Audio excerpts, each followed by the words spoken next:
পরিবারের সাথে ঈদের আনন্দ ভাগাভাগি করতে বাড়ির পথে রাজধানীবাসী, ট্রেন বাসে উপচে পড়া ভিড়, মহাসড়কে যানবাহনের চাপ।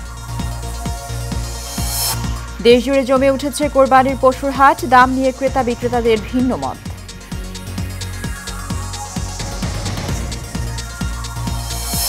এবং কোরবানির ঈদকে সামনে রেখে বেড়েছে সব ধরনের মশলার দাম, চড়া দরে বিক্রি হচ্ছে মাছ, মাংস, ডিম।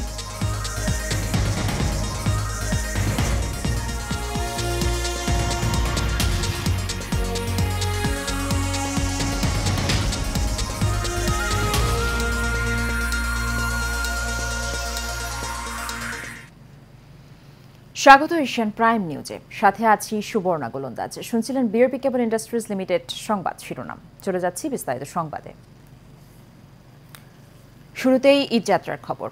ঈদে নারীর টানে বাড়ি ফিরছেন মানুষ। ট্রেনে, বাসে, লঞ্চে ঢাকা ছাড়ছেন সাধারণ মানুষ। কমলাপুর রেলওয়ে স্টেশন থেকে সময় মতো ছেড়ে গেছে সব ট্রেন। এদিকে বাস টার্মিনালে যাত্রীদের উপচে পড়া ভিড়, তবে সময় মতো বাস ছেড়ে না যাওয়ায় এবং অতিরিক্ত ভাড়া আদায়ের অভিযোগ বাস কাউন্টারগুলোর বিরুদ্ধে। আবির হোসেনের ক্যামেরায় এইচি মিতুর রিপোর্টে বিস্তারিত। দরজায় কড়া নাড়ছে পবিত্র ঈদুল আজহা। পরিবারের সঙ্গে ঈদ উদযাপন করতে ট্রেন যুগে বাড়ি ফিরতে শুরু করেছে রাজধানীবাসী। ঈদযাত্রার তৃতীয় দিনে যাত্রীর চাপ বেড়েছে কমলাপুরে। টিকিট দেখিয়ে স্টেশনে প্রবেশের অনুমতি পাচ্ছেন যাত্রীরা। দিনের শুরু থেকেই সময় মতো ছাড়া হচ্ছে ট্রেন, এতে স্বস্তি প্রকাশ করেছেন যাত্রীরা। অন্যদিকে কর্তৃপক্ষ বলছে, গতকাল কিছু বিলম্ব হলেও আজ সব ট্রেন চলবে যথারীতি সময় মতো। শিডিউল টাইমে আছে, এখন মোটামুটি 8:15 বাজে, ট্রেনটা ছাড়বে 8:30টায়। টাইমিং মোটামুটি ঠিক আছে। অনেক ভিড় তো, বাচ্চা নিয়ে আসাটা অনেক কষ্ট হচ্ছে। তারপরেও বাড়িতে সবার সাথে ঈদ করবো, এই আনন্দে এইগুলো কিছু মনে হচ্ছে না। সকাল থেকে প্রায় এ পর্যন্ত 7টি ট্রেন বিভিন্ন গন্তব্যে ছেড়ে গিয়েছে, তো সবগুলা ট্রেনই সম্ভবত ঢাকা ছেড়ে গিয়েছে। এদিকে বাস টার্মিনালগুলোতে বাড়ি ফেরা যাত্রীদের ঢল নেমেছে। ঈদের ছুটি শুরু হওয়ায় সড়কপথে মানুষের চাপ চোখে পড়ার মতো। তবে নির্ধারিত সময়ে বাস না ছাড়া ও অতিরিক্ত ভাড়া নেওয়ার অভিযোগ করছেন যাত্রীরা। ঈদের পূর্বে ভাড়া ছিল 400 টাকা, যা ঈদ সন্নিকট উপলক্ষে ভাড়া ডাবল 800 টাকা, যা তারপরেও পাওয়া যাচ্ছে না। গাড়ি কখন ছাড়বে বলা যায় না। ভোগান্তি বলতে টিকিটটা বেশি, ভাড়াটা বেশি নিচ্ছে। এমনি তো 350-400 করে নেয়, আর সোনার বাংলা হচ্ছে 500, সেটা 800 টাকা হচ্ছে, আর 600 টাকা নিচ্ছে আর অন্য লোকাল গাড়িগুলো। আমরা আগে গেতাম 300-350 টাকা, এখন নিচ্ছে ডাবল 600 টাকা। তো ভাড়াটা কমালে আমাদের জন্য ভালো হয়। মহাসড়কে যানজটের কারণে দূরপাল্লার বাসগুলো রাজধানীতে প্রবেশ করতে দেরি হচ্ছে। এতে দীর্ঘ সময় অপেক্ষা করতে হচ্ছে যাত্রীদের। শত ভোগান্তির পরেও বাড়ি ফিরতে উন্মুখ হয়ে রয়েছেন যাত্রীরা। এইচএ মিতু, এশিয়ান টেলিভিশন, ঢাকা। ঢাকা টাঙ্গাইল বঙ্গবন্ধু মহাসড়কে যানবাহনের চাপ বৃদ্ধি পেয়েছে। সকালে কয়েকটি সড়ক দুর্ঘটনার কারণে মহাসড়কে যানজটের সৃষ্টি হয়। এরই মধ্যে সড়ক দুর্ঘটনায় একজন নিহত হয়েছে, আহত হয়েছেন বেশ কয়েকজন। ভোররাতেও মহাসড়কটি টাঙ্গাইলের কালিহাতী উপজেলার পংলি এলাকায় উত্তরবঙ্গগামী লেনে সিমেন্ট বোঝাই ট্রাকের পেছনে যাত্রী বাসের ধাক্কা লাগে। অপরদিকে সকাল 7টার সময় ময়মনসিংহ লিংক রোডে উত্তরবঙ্গ থেকে ঢাকাগামী গরুবাহী ট্রাক বিকল হয়, যার ফলে ঢাকা টাঙ্গাইল বঙ্গবন্ধু সেতু মহাসড়কের এলেঙ্গা থেকে রসুলপুর এলাকার পর্যন্ত অন্তত 8 কিলোমিটার এলাকা জুড়ে প্রায় ঘণ্টাব্যাপী যানবাহনের দীর্ঘ লাইন সৃষ্টি হয়।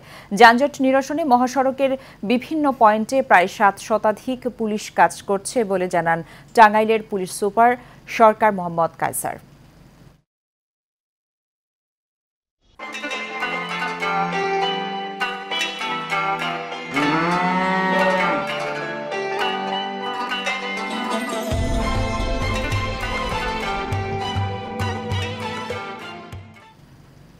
এবার কোরবানির হাটের খবর। ঈদুল আজহার বাকি মাত্র 3 দিন। দেশের কোরবানির পশুর হাটগুলোতে নিজেদের লালন করা গরুসহ অন্যান্য পশু নিয়ে এসেছেন খামারিরা। পাবনা ও রংপুর এর 5 জেলার হাটগুলোতে কোরবানির পশু সরবরাহ বেশি থাকলেও ক্রেতা নেই বলছেন বিক্রেতারা। অন্যদিকে দামের সঙ্গে পাল্লা দিয়ে পেরে উঠছেন না বলে জানিয়েছে ক্রেতারা। রংপুরের 5 জেলা কুড়িগ্রাম, লালমনিরহাট, গাইবান্ধা, রংপুর ও নীলফামারীর ৭৮টি পশুর হাটে ক্রেতার চেয়ে বিক্রেতাই বেশি। ঈদুল আজহা উপলক্ষে কোরবানির পশু হাটে গরুর সরবরাহ বেড়েছে, তবে ক্রেতা সংকটের কারণে আশানুরূপ বিক্রি করতে পারছেন না গরু খামারিরা।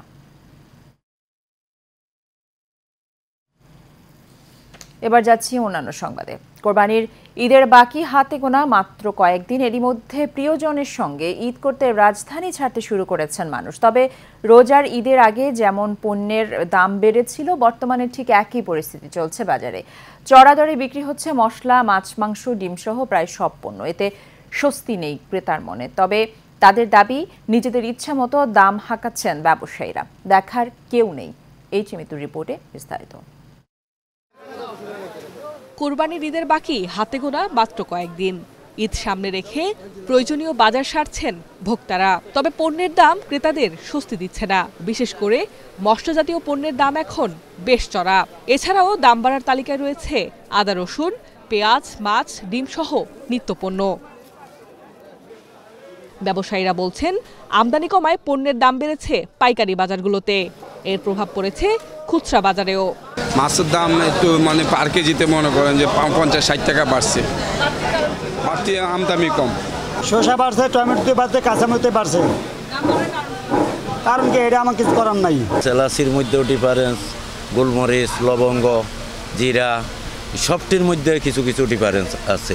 আদার দামটা অতিরিক্ত বেশি। ক্রেতাদের অভিযোগ, নিয়মিত বাজার মনিটরিং করা হয় না। এতে বিক্রেতারা ইচ্ছে মতো দাম বাড়াচ্ছে। বাজার অনেক কঠিন, অনেক দাম বাড়ছে। বাজার তো একদম পুরোপুরি আগুন। মাছের যে দাম আগের তুলনায় অলমোস্ট প্রত্যেক কেজি 100-150 টাকা বেশি। দারচিনি আগে ছিল 540 টাকা, এখন বর্তমানে 620 টাকা। প্রত্যেকটা মূল্যই ঊর্ধ্বগতি। এই মনিটরিংটা গভর্নমেন্টের করতে হবে, জনগণের দিকে তাকাতে হবে, তাহলেই জনগণ ভালো থাকবে, সরকারের দিকে অনুকূল হবে। অসাধু ব্যবসায়ীদের দমাতে বাজারে নামমাত্র তদারকি করে দাম নিয়ন্ত্রণে আনা যাবে না। এজন্য সরকারের দৃশ্যমান কঠোর পদক্ষেপ দরকার বলে মত সাধারণ ক্রেতাদের। Mitu, Asian television, Dhaka. BNP শুরু থেকে শেষ পর্যন্ত সবাই দুর্নীতিবাজ মন্তব্য করে আওয়ামী লীগ সাধারণ সম্পাদক ওবায়দুল কাদের বলেন, বিএনপির আমলে দুর্নীতির বিচারের কোনো নজির কিংবা সৎ সাহসও ছিল না। আওয়ামী লীগ সভাপতি ধানমন্ডির রাজনৈতিক কার্যালয়ে ব্রিফিংয়ে সব কথা বলেন। ওবায়দুল কাদের বলেন, নির্বাচনে আসলে ভালো করত বিএনপি, কিন্তু তারেক রহমান নিজের অবস্থান হারানোর ভয়ে দলকে সবকিছু থেকে বিরত রেখেছে। বিস্তারিত নূর মোহাম্মদ ভুঁইয়ার রিপোর্টে। চলমান রাজনৈতিক অঙ্গনে সমসাময়িক নানান বিষয় নিয়ে আওয়ামী লীগ সভাপতির ধানমন্ডির রাজনৈতিক কার্যালয় থেকে প্রেস ব্রিফিং করেন দলের সাধারণ সম্পাদক, সড়ক পরিবহন ও সেতুমন্ত্রী ওবায়দুল কাদের। এ সময় তিনি বলেন, বিএনপি স্বাধীনতার মূল্যবোধ মানে না, তারা গণতন্ত্রকে গিলে খেয়েছে। এরা এই দেশের মুক্তিযুদ্ধের মূল্যবোধ, স্বাধীনতার আদর্শ এরা মানে না। এরা এই দেশের গণতন্ত্রকে গিলে খেয়েছে। সংবাদ সম্মেলনে সাবেক আইজিপির প্রসঙ্গ টেনে বিএনপির আমলে দুর্নীতির চিত্র তুলে ধরেন আওয়ামী লীগ সাধারণ সম্পাদক।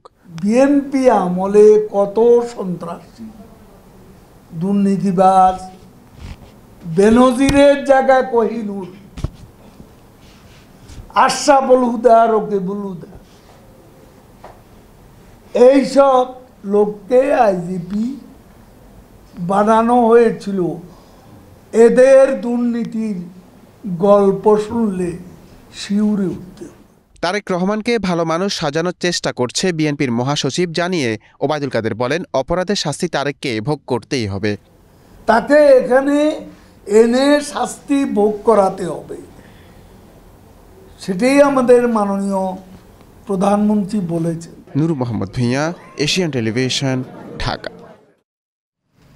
বঙ্গবন্ধুর আদর্শ ধরে রেখে রাজনীতি করার জন্য নেতাকর্মীদের পরামর্শ দেন বঙ্গবন্ধু সৈনিক লীগের কেন্দ্রীয় কমিটির সভাপতি বীর মুক্তিযোদ্ধা আলহাজ হারুনুর রশিদ সিআইপি।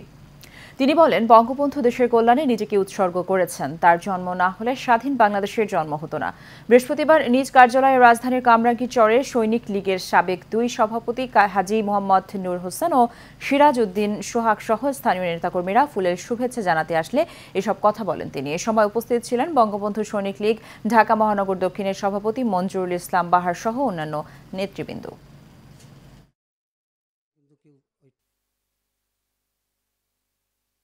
মাননীয় প্রধানমন্ত্রী তার হাতকে শক্তিশালী করার জন্য এই বঙ্গবন্ধু সৈনিক লীগ আমরা একসাথে কাজ করব, একলগে কাজ করে এই দেশকে শক্তিশালী করব। আমাদের বঙ্গবন্ধু সৈনিক লীগের ভিতরে যেন কোনো কোন্দল না থাকে, আমি চাই এক হইয়া আমরা কাজ করতে।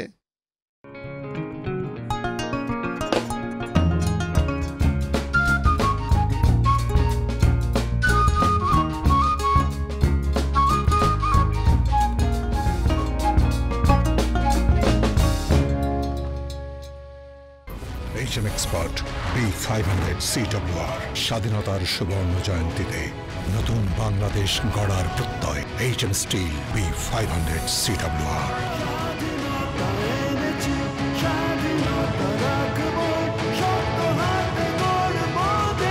HM still.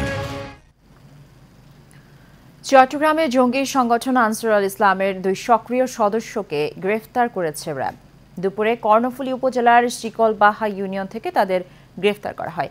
এ সময় তাদের কাছ থেকে উগ্রবাদী বিভিন্ন বই উদ্ধার করা হয়। র্যাব জানায় গ্রেফতারকৃত আসাদুজ্জামান আসিফ ও মোহাম্মদ আহাদ মূলত সংগঠনের সদস্য সংগ্রহের কাজ করত। বিদেশে অবস্থানরত শাহাদাত নামের এক ব্যক্তি সংগঠনটির পরিচালনার দায়িত্বে আছেন বলে স্বীকার করেছে গ্রেফতারকৃতরা।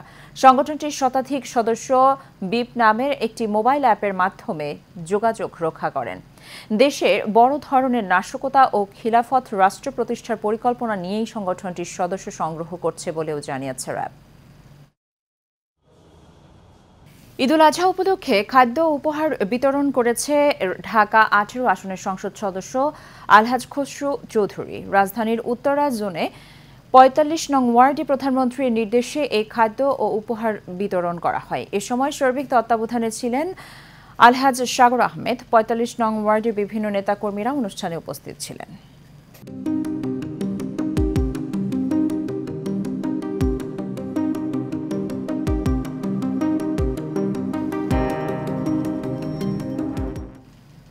এবার সিউডিল প্রেজেন্টস হেলথ অ্যান্ড বিউটি।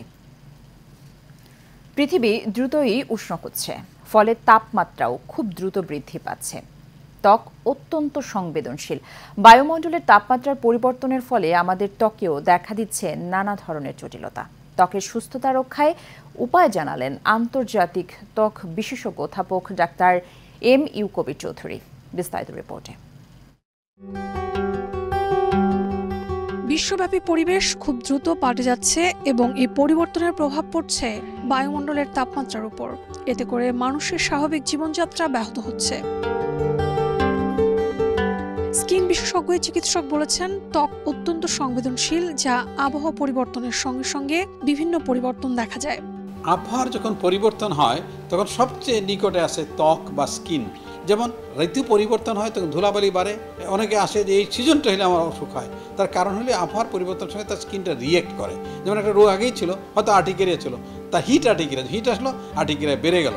কারো দেখা গেলো কোল্ড আর্টিকেরিয়া, পানিতে আর্টিকেরিয়া, তখন দেখা গেলো ঠান্ডা হইলে ঠান্ডা বাতাসে অ্যালার্জিটি বেড়ে গেলো। বিভিন্ন রোগ আছে, যেমন একজিমা। যখন বৃষ্টি হয় পচা পানি থাকে, পচা পানিতে খালি পায়ে হাঁটে, তখন পায়ের আঙ্গুলের ফাঁকে একটা ছত্রাক হয়, যেটা EIB বলা হয় বা ফাঙ্গাল ইনফেকশন বলা হয়, এটা বেড়ে যায়। এটা কিন্তু আবহাওয়া পরিবর্তনের সঙ্গে সঙ্গে। আবার যখন খুব ড্রাই আসে, এই শুকনো আবহাওয়া আসে, তখন পা ফেটে যায়, হাত ফেটে যায় কারো কারো অনেক। এটাকে বলা হয় সোল, অথবা এটাকে বলা হিল ক্র্যাক বা ফুট ক্র্যাক। এটা কিন্তু রোগ। যত বেশি নিজেকে প্রোটেকশন করার চেষ্টা করা যাবে, আবহাওয়া পরিবর্তনজনিত রোগগুলি কমে যাবে। জলবায়ু পরিবর্তনের বিরূপ প্রভাবে বদলে যাচ্ছে রোগ জীবাণুর ধরন। নিত্য নতুন ভাইরাস এবং ব্যাকটেরিয়া উদ্ভবের সঙ্গে আবহাওয়ার সম্পর্ক রয়েছে বলেও জানান তিনি। আবহাওয়াজনিত রোগগুলি আমরা প্রিভেনশন করার জন্য আমরা সবসময় বলি, যার পাফাটা রোগ আছে, এই গরম আসার আগে, অর্থাৎ যখন এই শুকনো আবহাওয়া তার আসা আগে আমরা ভেসিলিন ব্যবহার করেন। যেমন বৃষ্টির আগেই ছাতা মেলতে হবে, নাহলে বৃষ্টিতে ভিজে তো লাভ নাই, দেখা গেলো বৃষ্টি হওয়ার পরে ছাতা মেলতে তাহলে ভিজে যাবে। সেই জন্য আবহাওয়া পরিবর্তনের আগেই এই জিনিসগুলো নিতে হবে। ধুলাবালি যদি যায়, ঝাড়ু দেওয়ার সময় মাস্ক পরতে হবে, মাস্ক পরলে ধুলাবালি আসবে না। তাই আমরা সবাইকে বলি প্রিভেনশন করবেন। আবহাওয়া পরিবর্তনের আগে কী পরিবর্তন হবে জেনে নিজেকে আগে থেকে প্রস্তুত করবেন, আবহাওয়া উপযোগী করে। আবহাওয়া পরিবর্তনের সঙ্গে সঙ্গে ত্বকের পরিবর্তন আসে, তাই এর সঙ্গে তাল মিলিয়ে আবহাওয়া উপযোগী পণ্য ব্যবহারের পরামর্শ দেন বিশেষজ্ঞ চিকিৎসক।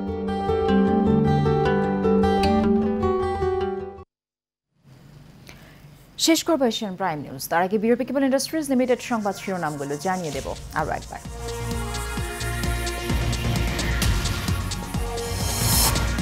পরিবারের সাথে ঈদের আনন্দ ভাগাভাগি করতে বাড়ির পথে রাজধানীবাসী। ট্রেন বাসে উপচে পড়া ভিড়, মহাসড়কে যানবাহনের চাপ। দেশ জুড়ে জমে উঠেছে কোরবানির পশুর হাট, দাম নিয়ে ক্রেতা বিক্রেতাদের ভিন্ন মত।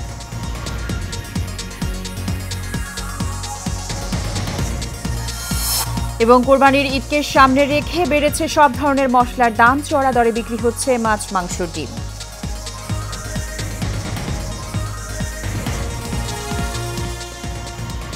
এশিয়ান প্রাইম নিউজ এ পর্যন্ত। আমাদের পরবর্তী সংবাদ দেখার আমন্ত্রণ রইল। ধন্যবাদ সাথে থাকার জন্য। আল্লাহ হাফেজ।